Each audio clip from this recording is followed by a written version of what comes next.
Hello everyone, welcome to version 1.1 of my Resident Evil 7 Madhouse difficulty, no damage walkthrough, and this is the ship area.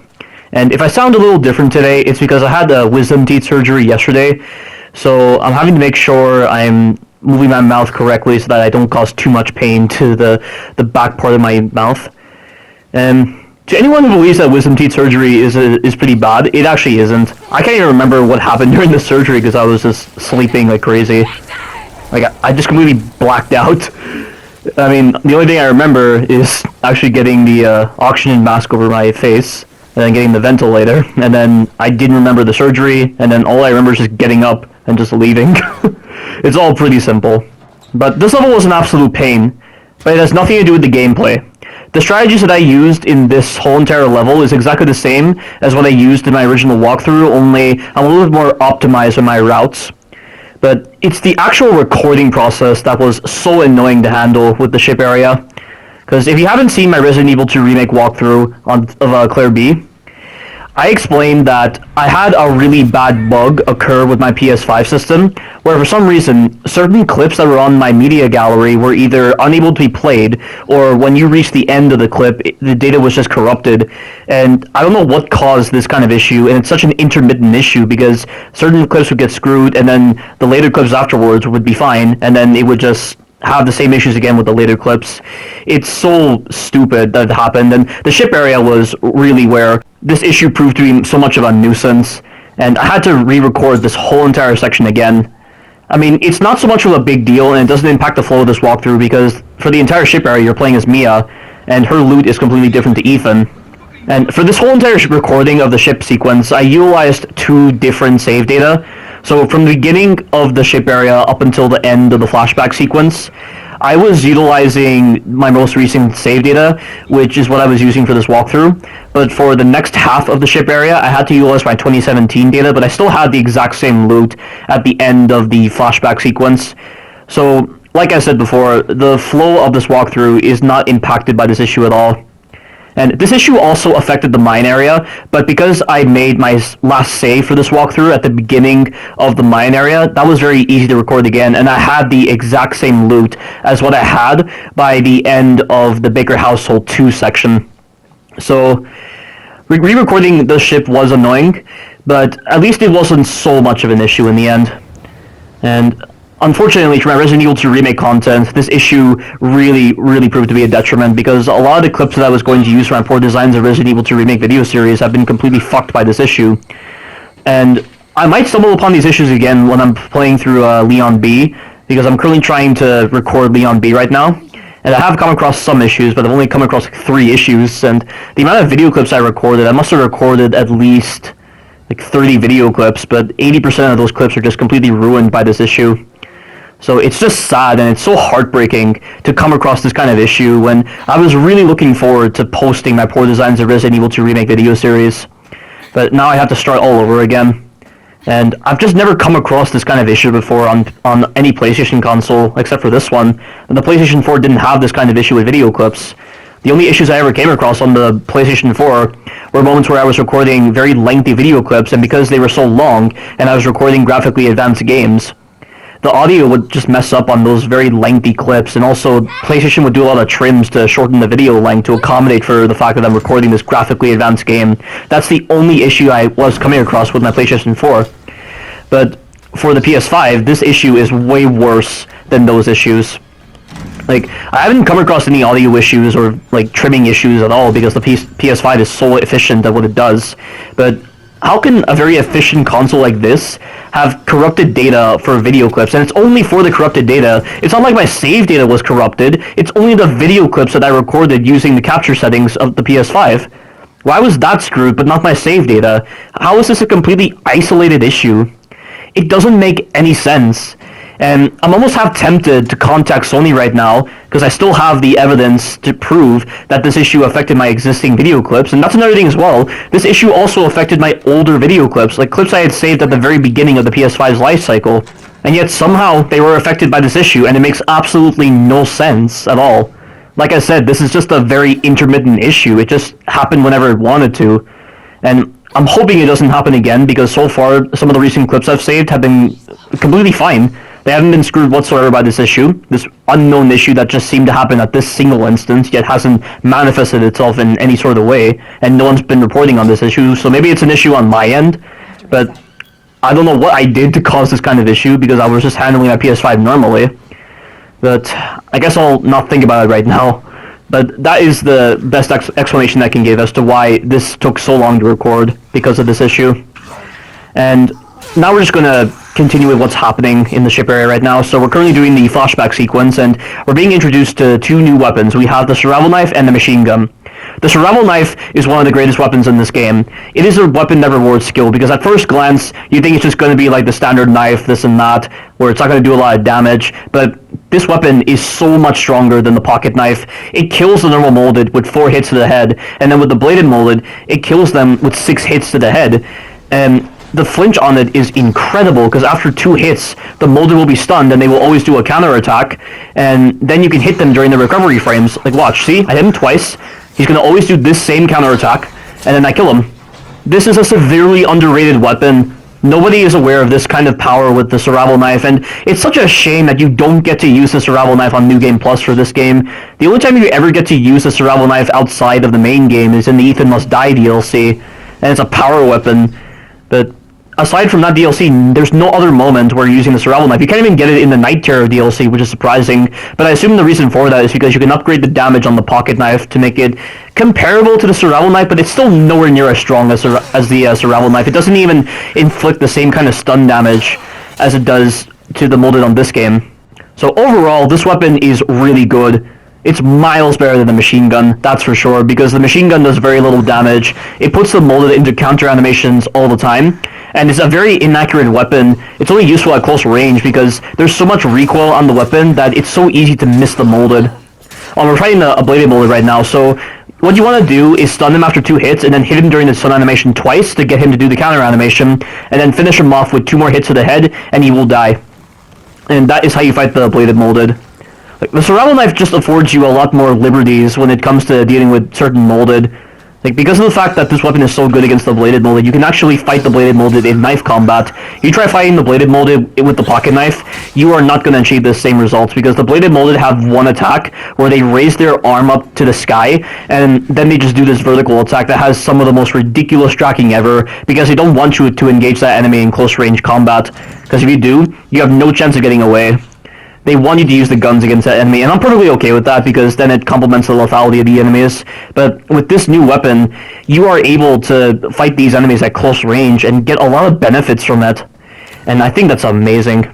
And you'll also notice that I have remote bombs in my inventory.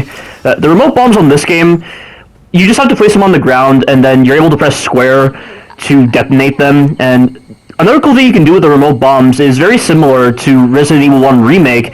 You can use the remote bombs as a defense item to stop enemies from initiating grab damage on you. The only problem with it is that whenever the enemies grab you initially, you take a bit of partial damage, and then you're able to use a remote bomb then, so it's not viable for a no damage strategy, because you always take damage the moment the grab animation starts. And it's the one thing that really bugs me about this game, because in Resident Evil 1 Remake, you didn't take instant grab damage the moment the grab animation began, and then you were able to use a defense item. You were able to use a defense item to block out all damage, but you can't do that in this game, and I think that's one of the biggest problems that I have with this game, because imagine if I could use a remote bomb against the fat molded without having to waste so many remote bombs on one fat molded. That would be so cool. And I just think it's a Resident Evil mechanic, but it's such a shame that there's a payoff to it. So you have to be very clever with your remote bomb usage if you want to save up on them, and if you want to utilize them against very powerful enemies like the fat molded. I mean, it's not too much of a big deal, because the remote bombs are only viable during the ship encounter. The moment you resume control as Ethan and you're in the mine area, the remote bombs become superfluous, and you can gain access to the remote bombs if Mia saves them at the end of her ship area. But I just feel like with the amount of weapons that you have at the end of the game, you are able to deal with the enemies without the need for the remote bombs, so it really isn't that much of a big deal. But we're about to make our way up to the next floor, and you're going to be able to gain access to 2 additional remote bombs, and we're only going to be dealing with a handful of enemies, and once we've dealt with them, this will be the end of the flashback sequence. And here's where you can get 2 additional remote bombs, and once you leave this room, there will be a bladed molded around the next corner, So always use 2 remote bombs rather than 1, because if you just use 1, it will put this guy into a crawling status, and the crawling bladed molded are one of the most dangerous enemies in this game, because if you get close to them, there is a high possibility that they will do a 5-hit combo, and the 5-hit combo is almost impossible to get away from because they just track you down, and even when you're blocking, you just cannot reduce the damage enough to prevent them from killing you. They're impossible to deal with. Like, the best way to fight that enemy knife only, if you're wanting to do so for whatever reason, is to try to bait out their jump attack by standing at a distance, and then hitting them during the recovery frame, so you can only get like 1 or 2 hits in before you have to retreat, because if you're too close to them, they will start that 5-hit combo, and you're done for. But we've met up with Alan, and now we're going to continue on with this Mia, and she has been infected by the mold. And I still find it very odd how Evelyn displays the ability to speed up the mutation in individuals, because she did that to Alan, and she did that to Zoe, but she never tried to do it against Ethan. And furthermore, like, Alan is probably weak-willed, because he said he was too far gone, and he probably should have been in the Stage 2 mutation at this point, yet somehow in the Daughters DLC, it was instant when they transitioned into the Stage 2 mutation whenever they committed self-mutilation, and I'm talking about the Baker family, of course. And I don't think Alan committed self-mutilation, but he probably did something else that would have likely weakened his will. Yet, it took him quite a while to transition into the Stage 2 mutation, which we don't even see him go into. Like, I think if they did something with that, it would make a lot more sense, because I do kind of feel like the way Alan dies, it leads to more questions, and I feel like it violates certain parts of the lore. That's just how I feel. And I always do that moment with Mia when she's interacting with the computer, because I feel like it's one of the sadder moments of this game, and I think it makes this whole moment where you're transitioning into the depths of hell, and everything is just turning into mold at this point. And I just think without that scene, that whole scene where Mia's walking down that corridor doesn't have a lot of impact. Like, just the instantaneous, like, transition into that moment without the use of that computer, it feels very wrong to me to not include that moment. And I think that moment is done really well.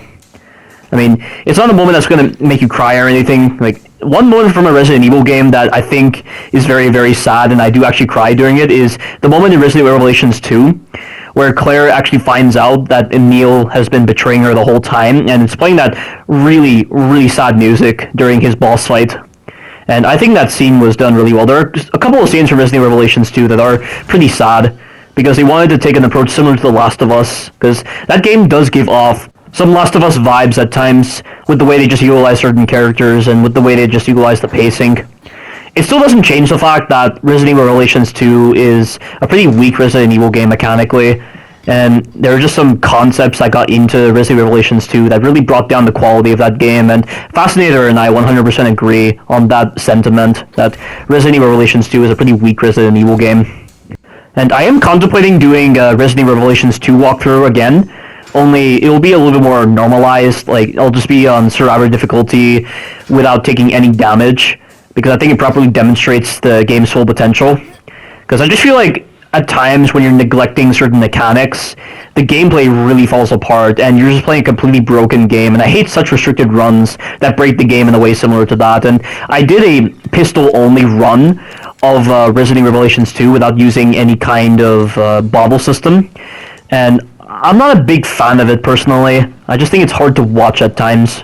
So I think I might do another walkthrough again and really get my thoughts out as to why I don't really like Resident Evil Revelations 2, the problems that game has, and also how best to play Resident Evil Revelations 2 in a way that is challenging, but at the same time it doesn't break the gameplay down, because anyone who tries to break a game down to such a base level to the point where it just doesn't function correctly and they consider that difficulty, like, those kind of people who believe that a broken game is a serviceable product for their own inner desires, and are just not willing to play the game the way it was actually intended, because they don't understand how difficulty works in the game, and they subconsciously influence their own perceptions on the game in the wrong direction. Like, those kind of people make me sick, and they are also the kind of people who are just pig-headed fools. That's all I'll really call them, because they're just nothing. They just don't know how to respect their games, and they just take their games for granted if they believe that a broken game is a perfectly serviceable product. That's just not who I am. I used to believe in that, because I did fall in with a bad crowd of gamers, but not anymore, now that I've actually grown as an individual, and as a gamer, a real gamer in that respect. And with all these reasons established, you can definitely understand why I want to do another walkthrough of Resident Evil Revelations 2 when I get the chance.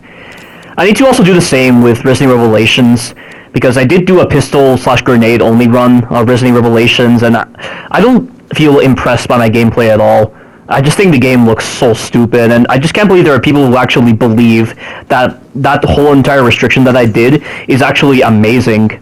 But to me, I stopped being impressed by such things a long time ago when I actually grew up as a gamer, and so there's such people that might be impressive, but to me, I just think it's feeble, and I just think it looks so stupid. So, I don't think I'm ever going to do anything like that with any game anymore. I mean, I might do it if I choose to not do a full run and instead just do a restriction for a single section of a game, because then it might help in formulating my strategies for the actual proper run. But aside from that one thing, I will not be embracing any stupid runs. And we are back in the present, and we are playing as Mia. And I just did some stealth with the enemies, and for the fat molded in the second floor, if you get out of the elevator and go back in, you'll despawn them. If you go into the safe room and then leave it and then go back in, you will despawn the fat molded, and then after you pick up those 3 corrosives, if you trigger the fat molded and then go back further into the room, you'll despawn them, and then this will give you an opportunity to get out of the second floor without any hassle. And getting past the fast molded is easy. You just gotta keep your distance, and then when they are in the right spot, you'll want to move. And then with that bladed molded, he's a fake out. He's meant to be there to waste your ammo, when in actuality, if you get him to despawn by doing what I did, he will never return. And now that he's been dealt with, we're gonna deal with the fat molded in this section. And what I'm going to do is I'm going to craft pistol bullets by using the chem fluid and the gunpowder. And I'm going to make sure I use at least 3 remote bombs on this guy, because I always try to make sure I save 1 remote bomb for a section later on. And I've spawned him in by standing near that power cable. I'm going to place my remote bombs around this spot, because most likely he's going to do the vertical acid attack when I'm standing right around here. He doesn't do it, but this is actually good because I can weaken his head a little bit more. So I'm going to keep on pelting him, and because I shot him during a neutral state, he's going to initiate another attack, which was his vertical acid attack, and because his head is so low to the ground, the remote bombs hit his head, and he's dead. That is beautiful. But there are times when it doesn't work, though, if you don't put in the right amount of damage into his head, or if you place your remote bombs incorrectly. And when you interact with the power cable, this mold is going to spawn in, so just deal with him accordingly. He's just a simple molded, and the survival knife is so good. You will not have to waste your time trying to pick up that key that allows you to get to the machine gun. I can't imagine why anyone would want to waste time trying to go out of their way to picking up a machine gun. I mean, I know Fascinator told me that the machine gun can be helpful against the fast molded, but I mean, the pistol's already good for that. And if you're using your remote bombs correctly, you can get rid of the fast molded by using the remote bombs. So I really don't see why you would need the machine gun for anything. And when you return as Ethan Winters, the shotgun already helps out a lot in actually dealing with the fast molded. So no way in hell am I ever going to get the machine gun. And now that we have the fuse and the power cable, we can descend down to level S2, and we can save Ethan. But right there, this is something I really need to discuss, because I love the inventory system in Resident Evil 7. I think it's honestly the greatest inventory system ever in the entire Resident Evil series, because not only does it not freeze the game, so this allows you to interact with your inventory while events are going on, and not completely freeze the game, so that you're forced to just sit through such moments. But it's so fast and efficient, and you have the ability to place your cursor on a specific item, so that when you go to use that item, you're not fumbling around the inventory trying to select it. You can just immediately press X on the item and use it, and this complements the fast nature of the inventory system. And you also have the ability to use the combine menu to combine items super fast. So overall, this inventory system is honestly my favorite inventory system ever in the Resident Evil series, for being a very fast and efficient process, and further complementing the fact that this is not a slow Resident Evil game. This may seem like a slower paced Resident Evil game, but it's very fast for a slower paced game. And this feels like the fastest Resident Evil game ever. Like, it feels faster than Resident Evil 6, because Resident Evil 6 had a lot of sluggishness to it on certain designs, but not in this game. Everything on this game feels so fast, and the people who can't recognize that are the people with slow minds, and I can tell that got to Serum 17 because he's such an old man, and he just saw Resident Evil 7 at first glance and thought it was a very slow game. Like, what a retard. An absolute retard, and he's convinced so many of his fans to believe in the exact same thing. Like, you watch my walkthrough and you will see a fast and efficient player demonstrating that this game is not as slow as everyone thinks it is. Oh, this right here, this fat bullet is random. There are times when he can choose to do the vertical acid attack. He will do the horizontal attack, or he will do the running acid attack. So you gotta watch out for him. But based on the recent gameplay I've seen of Resident Evil Village, the fact that it's utilizing the inventory system where it freezes the game is the first thing I don't like about Resident Evil Village. I know for sure it's going to be like Resident Evil 2 Remake's inventory system where it freezes the game and you have no manipulation over the cursor. So I think that's the first wrong move that old Capcom has made with designing the inventory system. If the inventory system was a lot like Resident Evil 7, then I feel like it would have been a more skillful inventory system where it doesn't freeze the game, so you're forced to plan ahead accordingly as to how you want your inventory system to go. And the ability to just not fumble around the inventory system so much further benefits the skillful aspect of the inventory system. And it sucks that Resident Evil Village is not going to include that. Ooh, also, by the way, you'll notice that I have the wrong inventory system, but this is my 2017 data. In the next video, I'll have the correct inventory that I had from the Baker Household 2 area. So, don't think anything of this inventory system right now. I don't know why I'm even including it, but whatever. But I'm so excited for Resident Evil Village to see where it's going, and there's going to be new gameplay on January 21st, so I cannot wait to react to that, and I'm going to definitely post an analysis video when I get the chance. I'm just glad that I get to see this new gameplay before school starts for me, because school starts for me on the 25th. And right now, this is the perfect opportunity for Capcom to really blow fans away with its new gameplay because they've been so tight-lipped about Resident Evil Village that we're just wanting more, but I think that's just part of the anticipation factor with the way they've been marketing Resident Evil Village, and this is the perfect time to be like, wait, we've been very tight-lipped, we've kept you waiting, we've built your hype perfectly. I think it's now time that we rewarded you for waiting by giving you guys some fresh new gameplay that will further show exactly where Resident Evil Village is going as a true Resident Evil game. Like, Resident Evil is coming back with a vengeance, let me tell you. It really feels like a Resident Evil Village. We just haven't had a true Resident Evil game since Resident Evil 2 Remake or Resident Evil 3 Remake. And as much as I did like Resident Evil 3 Remake, it still had the same holes as Resident Evil 2 Remake, and therefore not enough to truly shine as a Resident Evil game.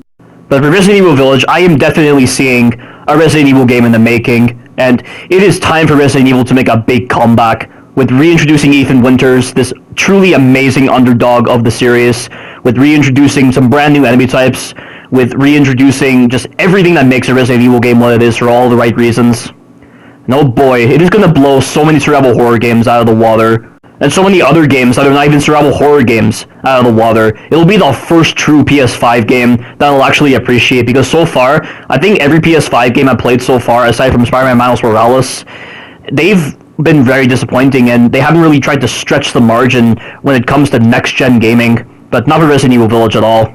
Resident Evil Village is exactly what I'm expecting from a truly next-gen game, and it's going to be the next Resident Evil 4. I guarantee you guys, it is going to be the next Resident Evil 4, and Capcom has said that it's going to bring in a new generation of survival horror, and boy, is it going to feel like a new generation, just like Resident Evil 4 influenced so many games to come, not just in survival horror, but with so many other games. And the amount of games that have taken influence from Resident Evil 4 is very high, and they've always been very good games. So, if developers are going to take influences from Resident Evil Village and it actually turns out to be Capcom's magnum opus, oh boy, this is going to be an exciting year for me. But this has been the Ship Area. Stay tuned for the final part. Thank you all for watching, and you take care now.